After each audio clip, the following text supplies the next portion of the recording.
সম্মানিত ভাই এবং বন্ধুগণ, তাই আসুন 19 জুলাইয়ের সমাবেশ বিচার নিশ্চিত করার সমাবেশ।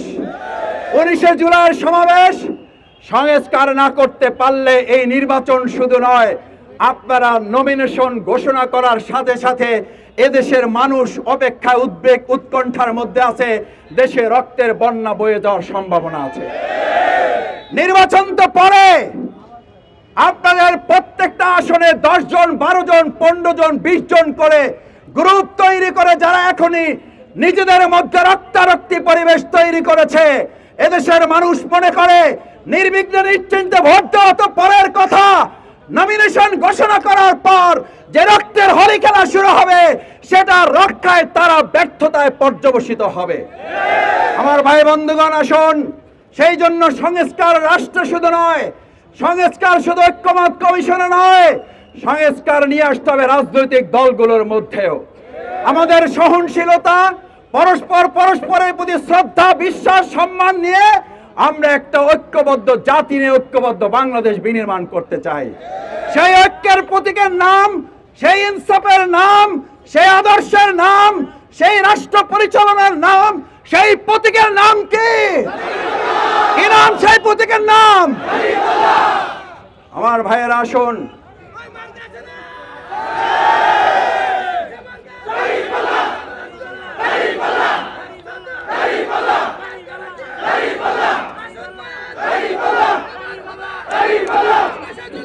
সংগ্রামী ভাই এবং বন্ধুগণ, দাঁড়িপাল্লা প্রতীক নিয়ে বাংলাদেশ জামাত ইসলামী আপনাদের এই অঞ্চলে আপনাদের জনগণের প্রিয় নেতা জনাব কামাল হোসেন ভাইকে ইতিমধ্যেই মার্কা দিয়ে আমরা আমাদের পক্ষ থেকে আপনাদের সামনে হাজির করেছি।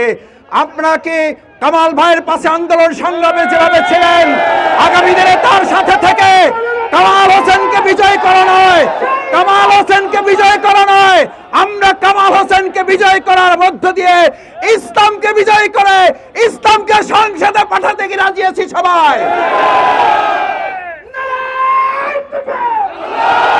সংগ্রামী ভাই এবং বন্ধুগণ, আসুন আগামী 19 জুলাই দাঁড়িপাল্লার প্রোগ্রামের বাস্তবায়নের প্রোগ্রাম, 19 জুলাই বিচার বাস্তবায়নের সমাবেশ, 19 জুলাই সংস্কারের সমাবেশ, 19 জুলাই স্থানীয় সরকার নির্বাচন দিয়ে জাতীয় নির্বাচন দিতে হবে তার সমাবেশ।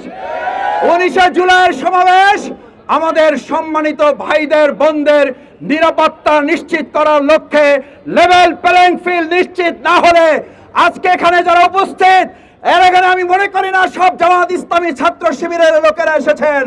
আমি আপনাদের কাছে জানতে চাই, এখন পর্যন্ত আজকে এই 11 তারিখ, এখন 6টা 10 বাজে, এই সময় পর্যন্ত আমি আপনাদের কাছে, এখানে হাজারো মানুষ আছেন, এখানে অসংখ্য ক্যামেরা আছে, আপনাদের কাছে জানতে চাই 11 জুলাই আজকে 6টা 10 এই পর্যন্ত দেশের সামগ্রিক পরিস্থিতি সামনে রাখলে, দখলদারির দিকে তাকালে, চাঁদাবাজদের দিকে তাকালে, সন্ত্রাসের দিকে তাকালে আপনারা কি মনে করেন লেভেল প্লেইং ফিল্ড তৈরি হয়ে একটা সুষ্ঠু নির্বাচন হবে? এটাকেও বিশ্বাস করেন? যারা বিশ্বাস করেন না হাত তুলে দেখান, হাত তুলে দেখান যারা বিশ্বাস করেন না। আমরা লেভেল প্লেইং ফিল্ড ছাড়া নির্বাচনে অংশগ্রহণ করব শুধু না, লেভেল প্লেইং ফিল্ড ছাড়া বাংলাদেশে নির্বাচন হতেও দেবে না জনগণ। সুতরাং অন্তর্বর্তীকালীন সরকারের স্বরাষ্ট্র উপদেষ্টাকে বলবো, আমাদের মিটফোর্ডে, আমাদের সলিমুল্লাহ মেডিকেলের সামনে যে বিভৎস ঘটনা ঘটেছে, শুধু গ্রেপ্তার নয়, দ্রুত ট্রাইব্যুনালে বিচারের মাধ্যমে রায় কার্যকর করার দ্রুত ব্যবস্থা গ্রহণ করতে হবে। এবং খুলনাতে যাকে হত্যা করা হয়েছে, প্রত্যেকটা হত্যাকাণ্ড ধরে ধরে তাদের বিচারের আওতায় নিয়ে আসলেই কেবল লেভেল প্লেইং ফিল্ড এবং একটা নিরাপদ, নিশ্চিন্ত, অবাধ, সুষ্ঠু, নিরপেক্ষ, অংশগ্রহণমূলক নির্বাচনের ব্যবস্থা করা যাবে। সেই ক্ষেত্রে যদি কেউ দোকান দখল করার মতো, চাঁদা দখল করার মতো, মার্কেট দখল করার মতো কেন্দ্র দখল করতে আসে, 24 জুলাই আগস্টের গণঅভ্যুত্থানে যেভাবে গুলির সামনে মাথা পেতেছেন, কেন্দ্র রক্ষার জন্য বুক পেতে দিয়ে কেন্দ্র রক্ষার জন্য প্রস্তুত থাকবেন কারা? পারবেন ইনশাআল্লাহ। জীবন যাবে, আমরা একটা জাল ভোট কাউকে দিতে দেব না, দেব না, দেব না। সবাইকে ধন্যবাদ। আল্লাহ হাফেজ। বাংলাদেশ জিন্দাবাদ। বাংলাদেশ জামাত ইসলামী জিন্দাবাদ। আসসালামু আলাইকুম ওয়া রাহমাতুল্লাহ।